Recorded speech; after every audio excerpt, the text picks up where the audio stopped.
Surat Petrus yang pertama, pasal 3 ayat 1-7. Hidup bersama suami istri. Demikian juga kamu, hai istri-istri, tunduklah kepada suamimu, supaya jika ada di antara mereka yang tidak taat kepada firman, mereka juga tanpa perkataan dimenangkan oleh kelakuan istrinya. Jika mereka melihat bagaimana murni dan salehnya hidup istri mereka itu, perhiasanmu janganlah secara lahiriah, yaitu dengan mengepang-epang rambut, memakai perhiasan emas, atau dengan mengenakan pakaian yang indah-indah. Tetapi perhiasanmu ialah manusia batiniah, yang tersembunyi dengan perhiasan yang tidak binasa, yang berasal dari roh yang lemah lembut dan tentram, yang sangat berharga di mata Allah. Sebab demikianlah caranya perempuan-perempuan kudus dahulu berdandan, yaitu perempuan-perempuan yang menaruh pengharapannya kepada Allah. Mereka tunduk kepada suaminya, sama seperti Sarah taat kepada Abraham dan menamai dia tuannya, dan kamu adalah anak-anaknya, jika kamu berbuat baik dan tidak takut akan ancaman. Demikian juga kamu, hai suami-suami, hiduplah bijaksana dengan istrimu sebagai kaum yang lebih lemah. Hormatilah mereka sebagai teman pewaris dari kasih karunia, yaitu kehidupan, supaya doamu jangan terhalang.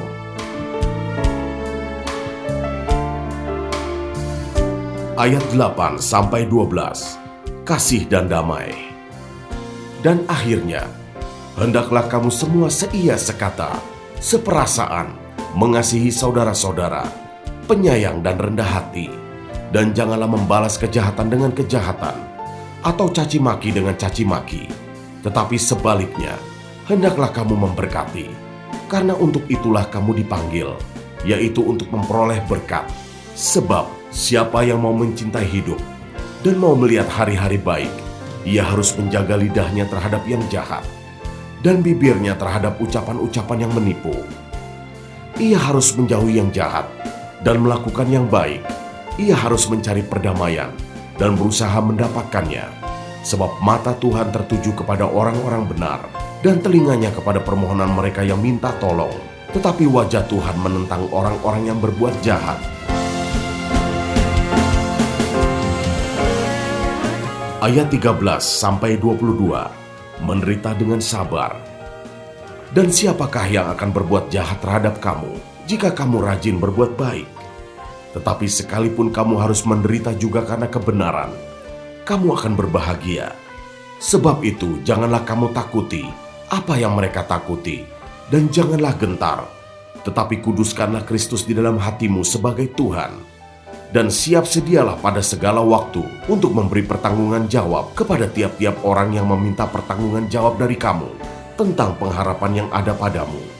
Tetapi haruslah dengan lemah lembut dan hormat, dan dengan hati nurani yang murni, supaya mereka yang memfitnah kamu karena hidupmu yang saleh dalam Kristus menjadi malu karena fitnahan mereka itu. Sebab lebih baik menderita karena berbuat baik, jika hal itu dikehendaki Allah, daripada menderita karena berbuat jahat. Sebab juga Kristus telah mati sekali untuk segala dosa kita, Ia yang benar untuk orang-orang yang tidak benar, supaya Ia membawa kita kepada Allah. Ia yang telah dibunuh dalam keadaannya sebagai manusia, tetapi yang telah dibangkitkan menurut roh. Dan di dalam roh itu juga, Ia pergi memberitakan Injil kepada roh-roh yang di dalam penjara, yaitu kepada roh-roh mereka yang dahulu, pada waktu Nuh tidak taat kepada Allah, ketika Allah tetap menanti dengan sabar waktu Nuh sedang mempersiapkan bahteranya, di mana hanya sedikit, yaitu 8 orang yang diselamatkan oleh air bah itu. Juga kamu sekarang diselamatkan oleh kiasannya, yaitu baptisan.